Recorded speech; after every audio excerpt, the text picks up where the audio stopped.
It is that time. It is time for some Auburn football. That's right. Auburn against the hated Missouri Tigers tonight inside Jordan-Hare Stadium. It's going to be on the ESPN network. And I know you're fired up. You're fired up. Maybe you're fired up because you think this is going to be another opportunity for Auburn to look good. Maybe it's an opportunity in your mind for our Hugh to screw up again and maybe he gets fired. I don't know, because you know how it goes when we're talking. Sometimes maybe good, sometimes maybe sometimes maybe shit. Such a great soundbite. I did it twice. I have no idea what's going on with me. Anyway, good evening to you. Welcome to the Brain Drain. My name is Jay Tate. You may know that because of my little graphic right here. But it's also because maybe you watch this show and you say, Jay helps me get through these trying times with the Auburn Tigers because they have not been exactly as good as we thought they would be with Hugh in control, have they?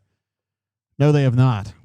And so you need someone to talk you through it, and that's why I'm here. That's why I'm here. I'm not a licensed therapist. However, I do have degrees in psychology, and I'm here to help, okay, as best I can. The first things first, we got some super chats coming through from some serious legends. Hayden who's an absolute legend. We're going to give him an applause because we love Hayden. Been here with us for a long, long time, pre-COVID and all that. I would like to win the football game. War Damn Eagle JGT. I'm glad to hear that. I think that's the right attitude if you're an Auburn fan, if you're an Auburn supporter, and I know Hayden is one. I think you should always be pulling for an Auburn W. And even if you think, hey, man, I don't think Hugh's the guy, then you just kind of let the chips fall where they may, but you're still pulling for the Auburn Tigers. That's how I see it. Of course, there's some good Auburn folks that see things differently, and that's fine. I'm not going to give them any hell. I'm just going to tell you how I feel about it. Cleveland Brown jumps in with the super chat. Is pimping easy? Big Daddy Kane would say it ain't easy. Cleveland Brown, who would certainly know about pimping, says, stay hydrated, drainers. War Damn Eagle. Appreciate you, Cleveland. And he always reminds us to stay hydrated. I am going to be hydrating tonight with my 40-ounce Owala in purple, one of my favorite colors. And I will certainly stay hydrated because Cleveland Brown reminded me, A, and B, because ballers hydrate. We know this. Also, super chat coming through from another legend of the channel. Feel like a stranger. Some would call him FLAS or Flass. He says, word up, much love, drainers, Swoogans, and Tates. Football is the devil. Mama says, hoops is divine. Feed Cobb, though, FR. I don't even know what sound to make on that one, but there's probably one you deserve. A good one. I'm more of a basketball person myself, however. It is football season, and I like football too. Football's fun for me to kind of dissect and see. I'm sorry, looking up at this Florida game. It's preceding the Auburn game, and Florida's, up a little bit here, and Mississippi State's trying to get back in this ball game, and they may have to pull this thing off. Napier's walking a very thin line. This may still be enough to get him fired because they were talking about how Strickland, the athletic director Scott Strickland, who's got a background at Auburn. When I first met Scott, he was actually at Auburn. They think he might get fired anyway if he didn't show some kind of strong, authoritative performance tonight. And I wouldn't say that 23-21 with 141 to go against Mississippi State at home is very authoritative. However, so it goes. We need to talk about a few things before we get too deep, and I feel like a stranger brings up one of them, which is that Damari Alston, who is this guy right here. They all adore him. They think he's a righteous dude. He's the Ferris Bueller of this team. I've said it for years. He is no longer with the team after I guess you could say a disagreement, differing of views with Hugh Freeze, I guess with the collective as well. Damari wanted to redshirt. He wanted to stop playing this year and just redshirt. He felt like his role wasn't all that big, and I think those of us who watched the team were a little surprised by how few carries he was getting. I happen to think Jeremiah's more effective, so I'm not surprised, but coming into the season, I thought Damari would be a guy that got a lot of touches. He didn't really get that. He asked to redshirt. I think he was planning to come back next year here and kind of reset the tailback situation, maybe have a better opportunity for touches then. Initially, Hugh was like, maybe, and then Hugh came back after talking to the collective and said, absolutely not. This is not what we're going to do. So Damari ended up, Damari didn't quit per se, but Damari ain't here. And the redshirt idea did not go over very well. So that's the story that we're dealing with right there. Also, Feel Like a Stranger jumps in with another super chat. Says, JG may need to break out a feelings chart so he and I can facilitate group therapy for the drain. So Feel Like a Stranger is he is capable, I guess you should say, of giving professional therapy. I am not. So I defer to Feel Like a Stranger on these things. However, I think there may be some group therapy going on tonight. Certainly if the Auburn Tigers were to lose this game, that would require some therapy. And also if they win, some people are going to have a hard time with it as well. So it's one of those deals. Beppo says, Damari ain't here. And that is true. It's sad in a way, man. The Pac-Man sound. I mean, we can still play it, Poppy. And I'll play it right here because I think if you just continue chomping up yards, we should still play it. But yeah, for me, it was kind of a Damari thing. It was just kind of eating yards, 4 yards, 5 yards, 6 yards, 7 yards, whatever. Just like Pac-Man eating up the pellets. You know what I'm saying? Schaefer Kia says he's stuck in Chattanooga traffic. That is the least surprising thing I've heard all day. Chattanooga to me is nothing but traffic. And every time I go through there, it's stuck near Lookout Mountain one way or another, or both ways. It doesn't really matter, does it? And Cassidy P says, I'm not even sure I'm capable of receiving professional therapy. Let's give him a laugh for that one, guys. We love Cassidy P. And also Mrs. Cassidy P is a legend as well. Mike's here as well in the chat. We got a lot of D. Lucky is like Hall of Famer. Brent M. is familiar with the Chattanooga traffic problem. And Brandon J. says, go Blazers. I know UAB was leading. Did they end up winning that with Mort's son as the interim head coach? That would be amazing. Still watching this Mississippi State-Florida game. The Bulldogs are, to me, like in pretty decent field goal range here. There's the time's ticking down about, 38 seconds. And they've got a kicker who wears the 80 jersey. It concerns me a little bit. What does he think? He's a wideout? I don't know. So my guess is that this Auburn game is going to they'll hold it off for a few minutes for this one, right? Because this game's coming down to it here. Now we got a player hurt. So they'll probably wait just a little bit. Brandon says yes. So I'm thinking UAB won that game today. And that's huge, man, because UAB was literally one of the worst teams in the country. And then they fired Trent Dilfer and they put Mort's kid in there. And now they're actually decent. That's crazy. Auburn's biggest critic is here to cheer on the Missouri Tigers. I appreciate you come in and you bring the same thing every single day. I love it. Brent M. says UAB had a goal line stand. My favorite thing, right? I love the sound of that. Let's go ahead and bounce over here to our game page. We stay on when the game is actually going. And of course, the great chat. We have the best chat in all of college football. In fact, probably one of the greatest chats in the entire history of the internet. By the way, tonight I'm going to be drinking Old Granddad's 7, which those of you who are on our bourbon show know that we didn't review all that well. We didn't give it the highest grades you can imagine. I was pretty fired up to get my hands on a bottle. Snatchified this. I can't remember if we were in Georgia or Kentucky. It wasn't in the state. I take that back. It was at the allocation. My bad. Got my hands on this bad boy, and I thought this was going to change my life, and it kind of didn't. Sounds kind of like this game tonight. So we'll pour it up. What are you guys drinking this evening? You guys know who've been part of the Brain Drain culture for years. You know that we drink on this show. Just adjusting my computer there. You know we drink whether we're winning or losing. And when we win, we sing. Beppo says, let's get some hot, fresh stats. We're going to definitely be doing some of that tonight. No doubt about it. I'd like to see what everybody's drinking tonight. It's a tricky game. Again, there's a lot of Auburn people that are pulling for Auburn at all times, and then there's some that would like to see Auburn lose this game and get Hugh knocked out. Mississippi State just basically trying to run this clock down. And we shall see what happens with that as we get to a situation where our game starts. It's supposed to start right now. Got 29 seconds left in the game ahead of it, and they'll bounce over real quick. Neil J. coming in with a super chat from across the pond. Let's give him an official super chat. My man right there says, morning troops, welcome to Hugh's Last Stand. Go Bluebirds. Neil J., a fan of... Excuse me, man. I got a little bit screwed up with something on my face right there. A fan of Cardiff, the outstanding soccer team from Wales. And they're the ones, the Bluebirds. They had a win today. I forget who they beat, but they're doing them pretty good. We like to see that because we all hate Swans. Everybody does. Ephesians says, JD, talk to me about what you saw from the exhibition game. Talking about the game against Oklahoma State on Wednesday, I believe it was. Could have been Thursday. Oh, my God. Mississippi State passed the ball. I don't know why they're passing the football in this situation, and it got picked off by a large man, by a dropping defensive end, I'm assuming, and now that's going to wreck Mississippi State's upset hopes, and I do not understand why they're throwing the ball in that situation. I realize it was a relatively straightforward throw, and one of the throws that Jackson Arnold likes to throw himself, because if he can see the person's open and he can double-check it, then he'll throw it, but other than that, not really. Exhibition, things that were bad. We'll start with the bad things. I thought the rim defense was terrible. I thought the paint defense was terrible. They got to have better rim protection. I think Keyshawn at this point is, he's obviously a fine Keyshawn Murphy I'm talking about. They call him Murph. He went down in that game, kind of scared the hell out of me. He's a big enforcer there near the rim, but, who else? I mean, Keyshawn Hall's their starting power forward, or if you want to call him that. He's not really an enforcer. Jovic plays power forward, and he's not really an enforcer.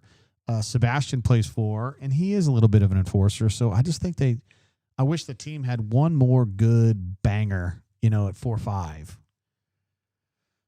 So I wonder a little bit about that. However, some of the other things that were going on to hurt the defensive effort was just too many drives. And, BP used to talk about building a wall, and I didn't think we saw that in the Oklahoma State game. That's something that's fixable. I think that's something where they just need to play a little bit more and get reinforced by Steven, by Burgo, by Ian, by Ira about how we play defense here. Corey too, and I think they'll get that. They're athletic enough. They've been playing long enough. These guys have a lot of experience, even though they're new to Auburn. But rim defense got to be a lot better. Defense just in general has got to be a lot better. And I'd like to see a little more consistency out of what I would call the star players. Keyshawn, I thought, was really good late in the game and into overtime. But there was a long period in the first half where I didn't like what he was doing very much. Tahad did pick it up, as we know. Tahad's a very credible player. I thought ball handling was pretty good. I liked the way Keyshawn closed that game. Obviously, the perimeter shooting wasn't very good, but to me, I think they're going to be pretty good. I mean, Keyshawn can shoot. Abdul had a terrible shooting night, which is very unusual. Tahad's kind of hit or miss, but I think he's going to be better this year. So they've got shooters. I think Overton's going to be able to help as well. So I just want to see better defense, and I need to see better rebounding. That's what I really want to see. I think the rest of it's going to take care of itself. I just don't know how you're going to fix the little bit lack of size. And I think you're going to be relying a lot on Sebastian to come off the bench and play 20 to 25 minutes. And I feel like that's asking a lot, man, for a true freshman. But he had a high, he has a high pedigree, a big pedigree. A lot of teams wanted him. So, maybe he can be that guy. A lot of people would look at that performance and say, oh boy, they're not going to be as good this year. And I don't think they're going to be as good as last year, but they're still a really good team. And I really want to give Steven every opportunity, to kind of be his own man and put his mark on this program. Super chat coming through from a legend, a true legend. Ravin says, Ward Amigo, any night we play is a good night. Will it be the last time we see Hugh on the sidelines? If so, well, at least we have Bourbon. We also have. Sometimes may be good, sometimes may be shit. You never know with this team, do you? War Eagle 0008. Sometimes we don't have to put the 8 on there because everybody knows them already. It says, JGT, thanks for the show. Hated to miss last week, but was having a conniption in the stadium. Just wanted clarity tonight. Ward Am Eagle, he wants clarity. He wants, hey, man, is this going to be a great team or is it not going to be a great team? I don't know. I must say I'm surprised that we don't have the Auburn game on. You're listening to Billy Napier continue to babble. Terrence says, JG, I'm sorry, he didn't even say my name. Top 25 basketball team. I think so, yes. Terrence also said, JG, I see them being a top 5 seed in the tournament. Definitely winning the conference this year. Definitely winning the conference. Or do you mean definitely not winning the conference? I would say, yeah. I think they're in the 4, 5, 6 range. Kentucky is really good this year. They paid a lot of money for that team. They did. And they got some players. I still don't know if I trust Mark Pope. I would trust Steven more than Mark Pope if you want to know my opinion. Parker M, last name redacted, post super chat, started today winning some money. One of the last games I get to watch in the United States before I leave for good. Oh, God. I'll continue to listen on this stream as y'all will be my family in a non-football world. I'd like to know a little bit more about that, Parker. I mean, are you going to like Singapore because that's where work sent you? Are you going to Myanmar to investigate human rights problems? Are you going to go, or maybe you're going to Finland? Yeah, you're going to go hang out with Ronnie Lamel up there. Could be. Hey, man. Or you see the Auburn Tigers rushing onto the field, getting ready to square off with the Missouri Tigers, a team coached by Elijah Drinkwitz, who is I guess officially on his bio, he's listed as a QC guy, but I think of him as a GA when he was here at Auburn under Gus in 2009 and 10, I believe. Knew him back then. Knew he was very bright. Ended up going to a few different places, NC State, App State, Boise State for a year, I think. And been at Missouri for a while now. Been doing, really, honestly, one hell of a job. Cole Kublik doing the sideline for this SEC Network telecast. I am a big, big fan of Cole Kublik. I turned down an opportunity to go on his show this week. Not because of Cole, but I just didn't want to go on the air and talk about Damari. I just wasn't sure how to describe that or discuss that in a unbiased manner, and I didn't want people to think, JG's feeling this way or that way, anti-Hugh, anti-Damari. I just felt like it was such a flashpoint. You know, I didn't want to get involved with it. And I told him that, and I apologized. Stoop Up says, I hope everyone has fun observing this tackle football contest between these two fine institutions of higher learning, while also training our brains. Stoop Up, the man who has super chatted us every single show we've ever done, COVID included. There he is. Also for our equestrian brain drain, he was there. For our golf national championship brain drain, he was there. Unbelievable. Brent thinks the lights are cool. I personally think the lights suck. I like to have the lights just stay on.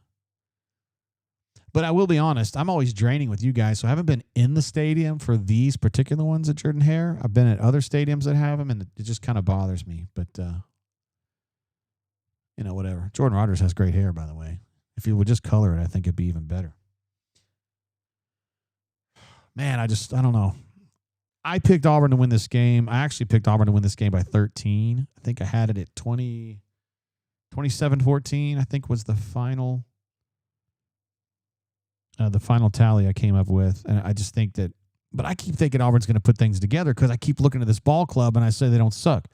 My friends, like Kentucky fans that I'm friends with, they're like, man, Auburn really sucks. And I'm like, have y'all watched them? Like, they're not sucky. They just keep fucking up. Like, I'm telling you, man, I'm not one to talk about rest, but some of the stuff that's gone down for Auburn this year, and I think it's a random distribution.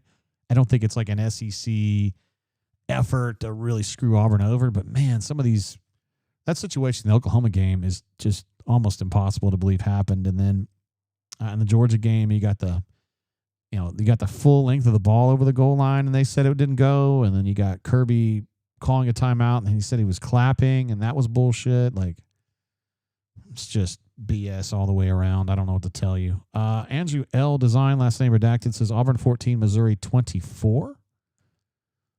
Justin C. says, I hate Alabama. Please keep me updated on the Alabama-Tennessee game.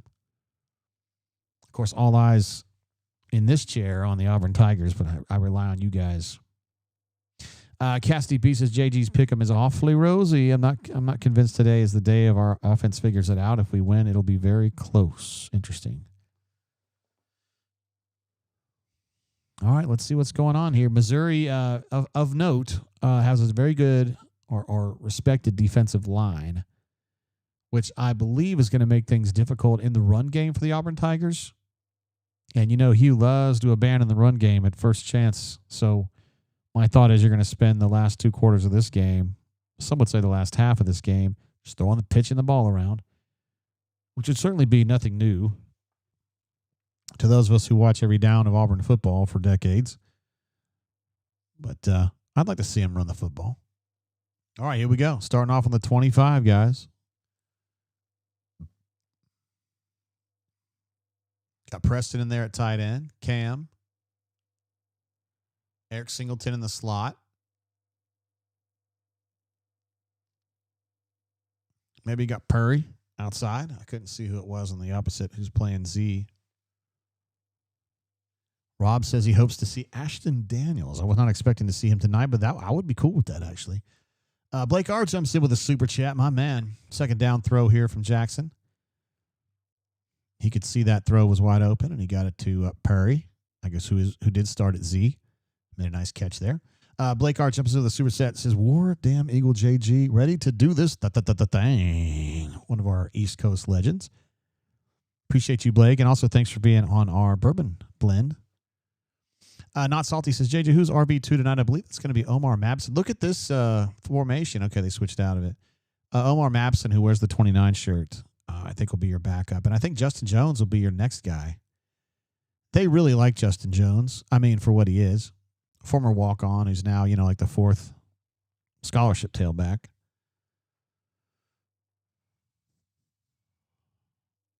Let's see, D-Lucky just says Blake dropping dong. He can do that. Second down throw, 2nd and 6. Jackson hits Perry, who was open, and he dropped the ball. So that's a drop. I don't even want to play the sound. It's disrespectful to Perry, but he's got to catch that. 100% got to catch that. Beppo says run. I did like that first down run. from Jeremiah Cobb. You guys know I like Cobb more than any of the other tailbacks. I think he's a wondrous player if they just give him opportunities. Quick slant from Eric Singleton, but he does not get to the sticks. 4th down. I'm sure they're going to be tempted to go here. They're at the -48. They got about 1.5 yards. Looks like offense is staying out. I like it. They should have, at this point in the season, an opportunity. They should know exactly what they want to do here. Parker did not like that call. He felt like, should have gotten a little more depth. My feed went out for a minute there, but it's back now. Auburn's going 3-2 here.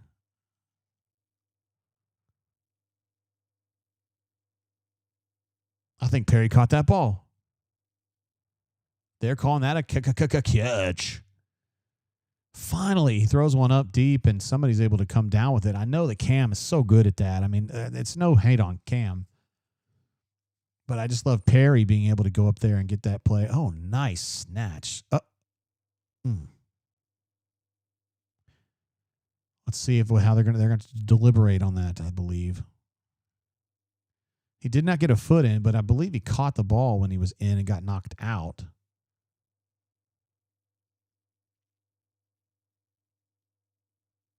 Really nice play, aerial play to go over the defensive back and kind of snatch it off of his back and pull it in. That's good stuff right there.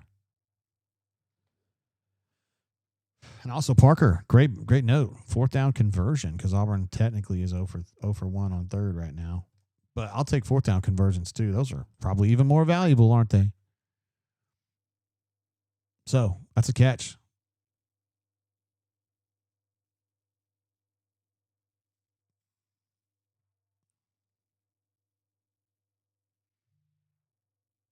It's an inside zone or indie run there to left guard, and Jeremiah got 3 or 4 there on 1st down.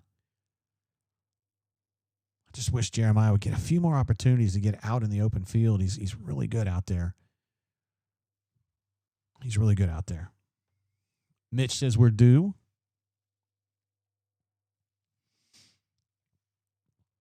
Chris M says that was a DPI situation. We just couldn't tell on the telecast. There you go. Jackson did not see anything, and he threw the ball out of bounds. That's responsible quarterbacking. I like it. He doesn't do much of that. He usually just holds on to the ball and gets sacked.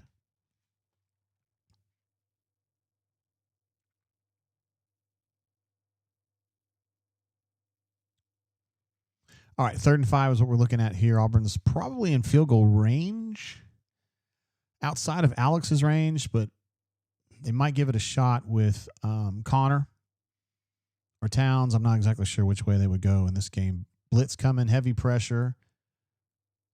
Jackson got out of that. He's got a chance. He does get the 1st down. Nice run. I said it before and I'll say it again. He's a very good running quarterback. He's not Nick Marshall, but he's up there. If Nick Marshall's a 10, I think that Jackson's probably an 8. He's elusive and he's fast, and he holds on to the ball. I know these are things that he didn't necessarily do well at Oklahoma, but he does well now. Nice block by Perry, too. Did not hold.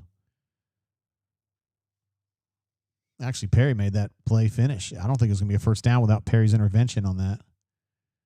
Malcolm Simmons on an end around makes 2 guys miss. He got face masked on that, too. They did not throw maybe not. Looked like he put his arm around his face, but it was an official standing right there, and he didn't call it, so fair enough. That's going to be a 1st and goal from the 4. Could be the 3. It's a great drive. Guys, you guys are with me on this. We saw a great opening drive against Georgia last week, which ended up giving us false hope that they were going to get their shit done. The second half just absolutely fell apart, and I think the head coach, a lot of that falls on him. So it's going to be 1st and goal from the 5. I thought Malcolm might have gotten a little further, but that's all right. Preston Howard's still playing a bunch right now. Brandon's in there.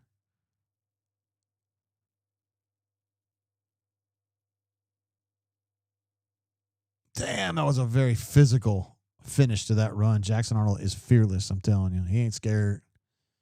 He got him down to probably the 1, I'm guessing. Beppo says, Perry blocks well. I'm telling you, Perry did not block well when he got here, but he's really worked on his game. I think he's asked the questions and said, Marcus, why am I not playing more? And I think Marcus said, hey, man, I need you to be more of a, I want you to be a wideout that does everything well. I think he got here as a fast player and as a guy who can win aerial duels. But I think they wanted more, and I think you're seeing more. I think you're seeing why Perry plays more. Of course, Horatio being out is part of the equation, but it's giving Perry an opportunity to show why he's a damn good football player, or he's turned himself into one. This ball was ruled short of the goal line, and you know how it is with Auburn and goal line reviews.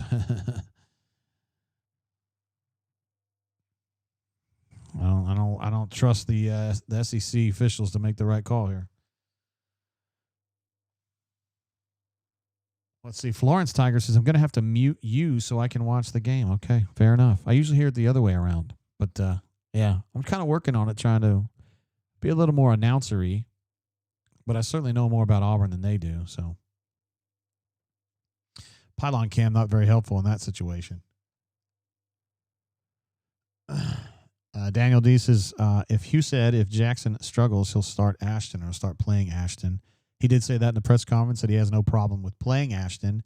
He did say on Tiger Talk that his plan was to give Ashton a red shirt this season, which in my opinion kind of waded into some weird area there where why is it okay for Ashton to red shirt, but then Damari asks for a red shirt and he can't get one and gets booted. I realize there are some, I need to be a little more nuanced in that, Damari's an everyday player and Ashton hasn't made his debut yet, so it's different, but just struck me as a little odd. Mitch says, seems like you're just a tad behind tonight, JG. Let's see, make sure I'm live. Yeah, I'm live. Hate to hear that, bro. I'm on cable, watching just Spectrum cable here. Auburn's got second and goal from the half-yard line. Gives it to the man, Jeremiah Cobb, kind of digs in there between the right guard and tackle and doesn't get anywhere. I don't know that he got back to the line of scrimmage. Looks like they're going to mark him as a no gain. Third and goal from inside the 1. Let's see what they've got personnel-wise in there. Brandon Frazier's at left H on the left side there. I still can't see. Okay. You got Tate Johnson at right H. And Jackson's in for what I think is a pretty clear touchdown. I still haven't seen an indication from the officials because they're really kind of slow on that shit. We've got a flag down. Not sure what the offense is going to be. Offside. They're going to not take that, right? I still don't see it. Okay, touchdown. There we go. Finally. The more you fuck around, the more you're going to find out.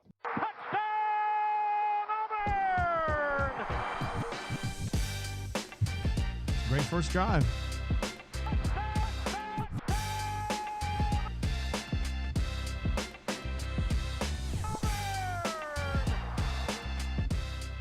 Scraping linebacker, but Jackson just cut inside of him.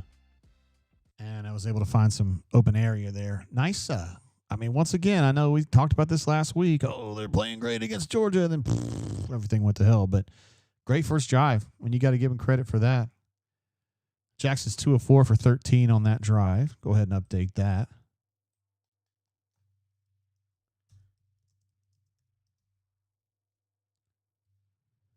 And Jackson rushing on that drive, 3 carries for 17. I like that. And also got to give him a touch. A tutty. And Jeremiah was 4 carries for 15 on that drive. And I believe Cameron, some would know him as Cam Coleman, did not have a catch. That's right. It was a little different situation there. Perry did have the catch for 9 yards, and then Singleton had the 1 catch for 4 on the slant. Auburn goes 2 of 3 on third down. And again, that's 12 plays, 75 yards in 5 minutes and 6 seconds. So that's a fine drive right there. That's everything you're looking for there. You even got some third down conversions in there. You got some decent throws in there. You got some nice runs in there. Let's see. Brent says, Jay, you had a lag a few minutes ago, and now the stream is behind because of it. I can't really. That's something I can't really see. I didn't have anything show up for here. That's just the way it's going to have to be. I can't really fix that part of it while we're moving. But I appreciate the insight on that, my guy. I feel like a stranger jumps in with another super chat. It's just when I thought I was out, they pull me back in. Just when I think you couldn't possibly be any dumber, you go and pull a stunt like this and totally redeem yourself. That's what I'm talking about. Yes, great drive. Great drive. 75 yards, you got to be happy with that. Florence, so they ruled the second catch, Florence Tiger, not a catch. It was a DPI. So it wasn't clear on the telecast that that's what was going on, but that's the way it actually was adjudicated. 7-0 Auburn Tigers. You love to hear that. Let's see. Josh says, guys, click on the options button on YouTube and go to 2 times speed. You're probably behind. All right. I didn't even know to do that. Parker was giving us some stream of consciousness. Says, I'm out of beer and I have to go get some more. Okay. Well, good luck. Beppo says the stream's working good on his end. And Cleveland Brown says, it's hard out here for pimp. Nope. He says it's hard out here for Auburn fans. When it's time to get that rent. That's from Hustle and Flow. I know that one.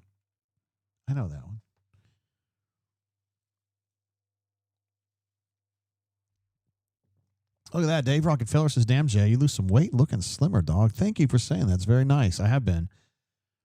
I got my 6-month doctor's appointment next week, and I was like, hey, man, it was in it was really like back in July. I was like, hey, man, I'm a little heavier than I need to be. And so all through 2-a-days, and since then, I've been kind of working on dropping some weight. I'm down about 20 since then. So thank you for saying something, G. Man, I saw your super chat. I'm going back to it. My bad. It was kind of coming through when I was working on something. Man, had a super chat. Says, tired of refs, slow play, calling touchdowns. I know. It kind of like, it's annoying when they do that. I like to have that excitement of going over the goal line and being able to hit the touchdown sound and hear my man announcing touchdown Auburn, Jim Fife, the legend himself.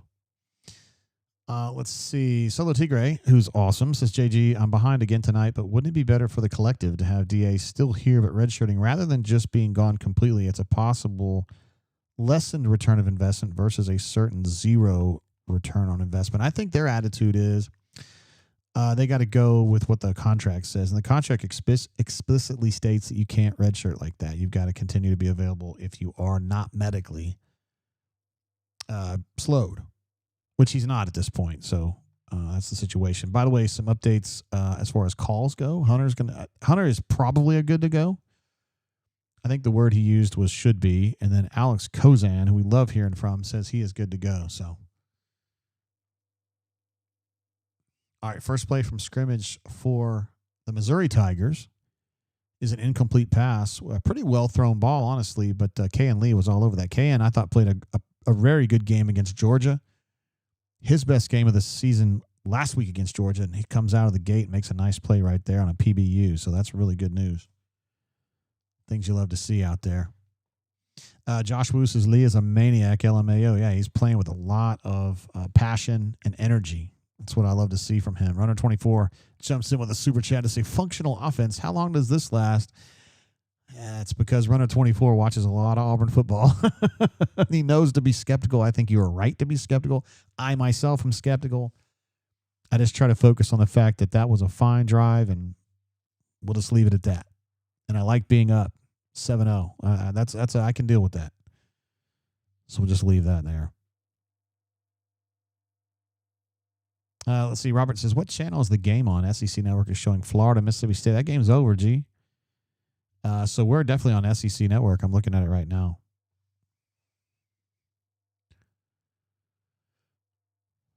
All right. 3rd and 10 for Mizzou. Auburn's loading up the line of scrimmage. They're actually only bringing 4. And they were able to sneak a I guess just kind of a little like a seam route. I'm not sure what the coverage paradigm was on that particular play. I imagine it was zone under. Yeah, he just went right between those two zones. You could see Xavier Atkins and Caleb Harris right between those two guys. Josh Wu says, we are simply not great at zone coverage. It does seem like it's pretty easy. Georgia really did a number on Auburn's zone last week, and it looks like Missouri's back doing that as well. Nice play right there. Ahmad Hardy is a very good tailback. Auburn was talking to him coming out of ULM last year. And somebody on that defensive end, I'm guessing it was Key, really did a nice job of holding that edge, excuse me, and forcing that run into an area that Missouri did not want to go. And homie got swallowed up. 2nd and 10. Like the way that this defense is playing right now. They have won, 3 plays, lost 1, basically, if you want to look at it that way. Oh, there's another win for the Auburn defense. Man, Keldrick was shooting through gaps and ready to knock his ass out. Knock these motherfuckers out. Get off that sideline. You ain't hurt. Boy, Auburn has 4 defensive wins already. I mean, there's 5 plays for Missouri. 4 of them have been a clear Auburn win. Man, they were all over him there. Malik blocked in there to clean it up, but Keldrick wrecked that shit.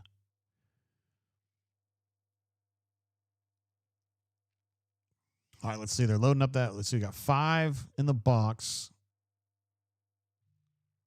That's a cool. I like that defensive deal there.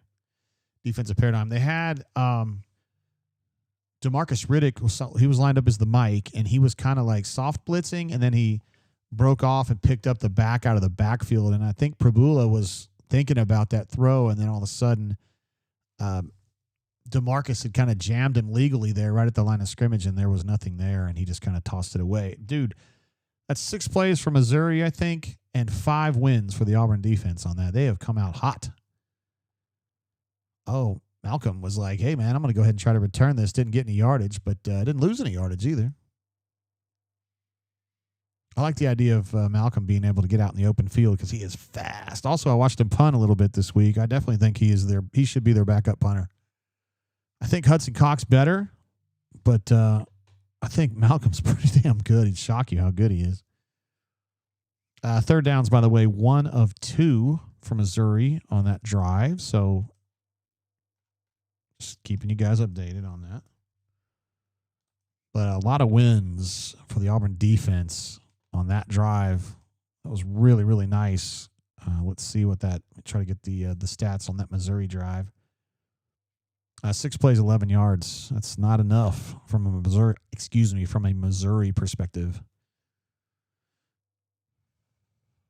Let's see. Robert F says D looking good. Absolutely. Spicy Pieces DJ should make more money than Hugh. And AU Skip, he obviously watches a lot of Auburn football. He says, I wonder what will break our spirit this game. There it is. I love it. War Eagle 0008 says, Cock can't get it up, doesn't hang well. He's a punter, guys. Easy. He's just kidding around. Cassidy P, though, the joke never gets old. Remind me, who calls our first down plays? Need him to stick with the run this drive. My man. I love that we still play this game, this show game. It's all created by Hugh, by the way. This is all Hugh's fault that we even have to tell these stupid jokes. But I liked him. I wasn't trying to pick on you at all.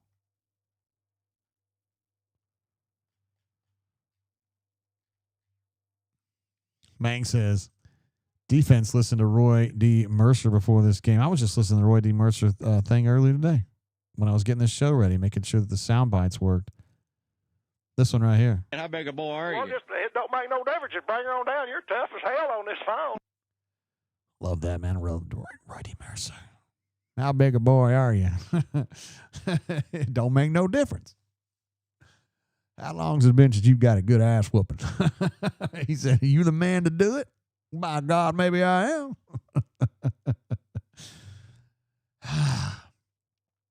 Let's see. Spicy Pieces. I love DJ as a HBC, but it could be Will Muschamp 2.0. Some guys are just coordinators. Yeah, I know. I was just talking to my friend J-Dub earlier today. I don't know why Muschamp wasn't a good head coach, because I would have guessed he was going to be a great head coach, and he wasn't. I love hey, there's Ryan Russell, the strength and conditioning coach. He's also the get-back coach from Missouri. Bald-headed guy standing right next to Eli right now. Former Auburn strength and conditioning coach, and a 100% stud of a guy, just cool dude, principled human being, and just a great guy to know and to talk to.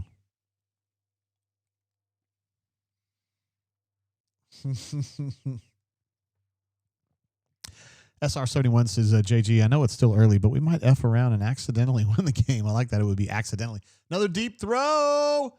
Oh, Cam, no. No. Fuck. A beautiful deep throw from Jackson. I don't say that very often. And something I say even less often than that is Cam screwed it up.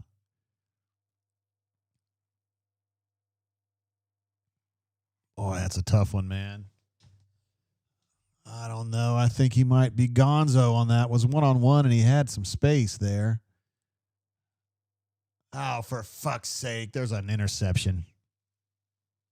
And a bad spot on the field. Bad spot on the field. That is a serious screw-up right there. God dang it. That throw was hopelessly off course, and I don't know if Jeremiah cut the wrong way on that route. I'm not exactly sure. I'm sure they're going to show the replay of it. It was thrown hopelessly behind him. Good golly, Miss Molly. I still can't tell exactly what was going on. This angle ain't going to help me. Hey, man, that's a good snatch by number 2, though, because he had to really... The ball got on him fast. So that's a good play by him. I don't know what was going on there. Now the defense is put in a tough situation. Missouri taking over at the plus 29. Probula, but he better be careful when he's running like that in the open field. Auburn will kill him. Gets about 7 yards on that run. Oh, runner 24. I thought that I see what you're saying. Yeah, you were asking earlier. You're like, okay, great drive. When's the other shoe going to drop? I guess we just got our answer, huh? Looks like this is going to be a 3rd and 1 for Missouri in field goal range. Justin C. It says it's over, JG. Wrap it up, guys. Appreciate y'all coming out. Tip your waitresses. And by the way, enjoy your 17-cent savings on the hot dogs tonight. If you're a War Eagle Plus member. If you're not, then you don't get it. You got to pay the full 17 cents extra. Terrence says, JG, what's the expression for opposite of complimentary football? Oh, my man. Also, excellent work of using the correct version of the word complimentary. That's why I'm talking about this chat kicks ass, because not only are you guys smart about football, but you're great spellers too. And I don't say that about every chat in the world. You guys know what I'm talking about.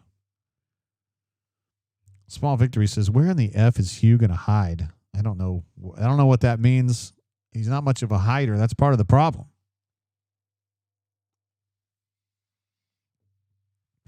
Wizard D says, Jackson threw a pick. We're going to win now.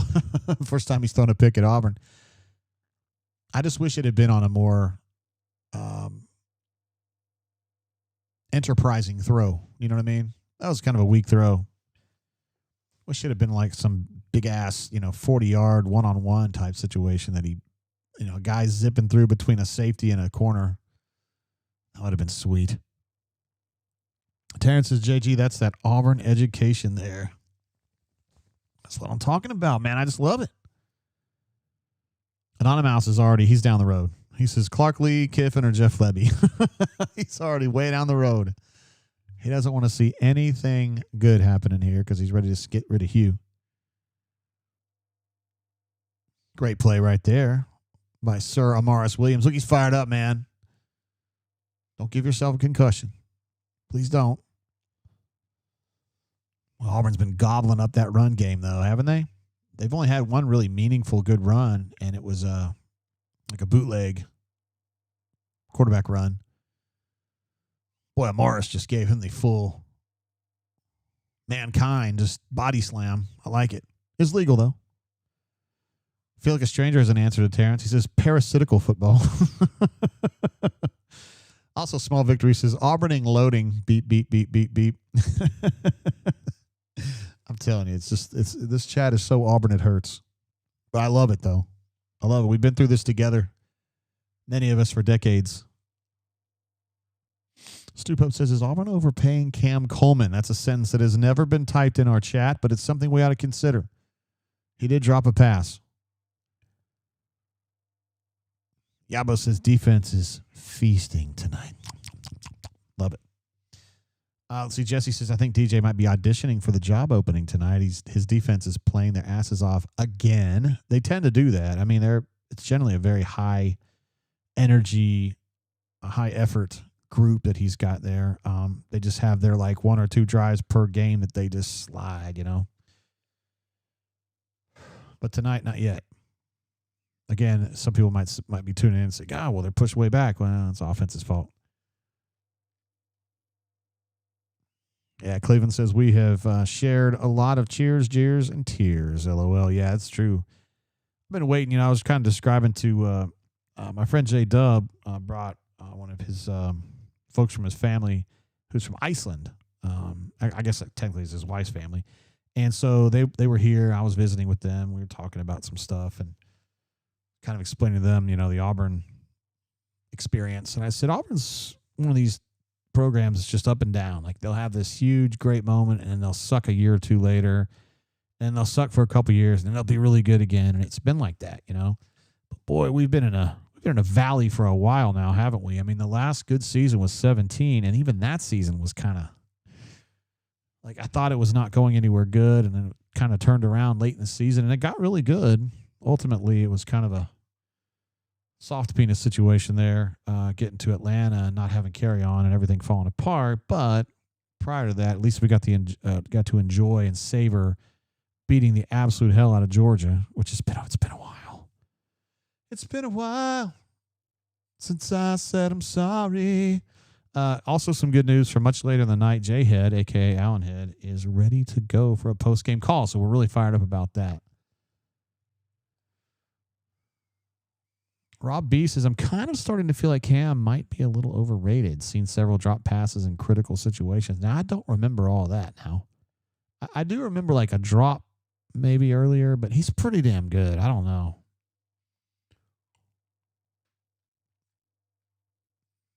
He's pretty good. Oh, let's see. Anonymous mentions Pig Trinos. How are they doing? I mean, when I was watching earlier, they were getting hit pretty hard. Ephesians says, JG, what high school does Coach Hunter coach at? He is the head coach at Stanhope Elmore in Millbrook, Alabama. Josh says, we love J-Head around here. Damn right we do. That guy's a stud. Sometimes a little too even-keeled for certain people. You're not going to get a lot of hot takes out of J-Head, but I'm not a big fan of hot takes. I'm a fan of intelligent takes, whether they are hot or not. 3rd and 10 for the Auburn Tigers defense. This is a double stack or a doubles with stacks. And they got him again in a soft spot there. It's like Caleb Harris is giving somebody the business over there, one of his teammates, about adjusting to that route a little bit more. Let's see what kind of look this was. Difficult for me to tell from that angle. Beppo says, go Stanhope Elmore Mustangs. That is correct. Good. It's a great community for football. They play some strong, snot bubble football. Or they're known for that. And they've got a new, like a football, well, they got a new athletics complex, but also a football field there.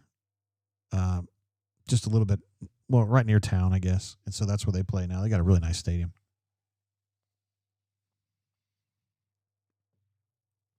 Or Vince says, how do they find all our soft spots? I think because they never change. Auburn just keeps playing man under, and you just kind of throw between them.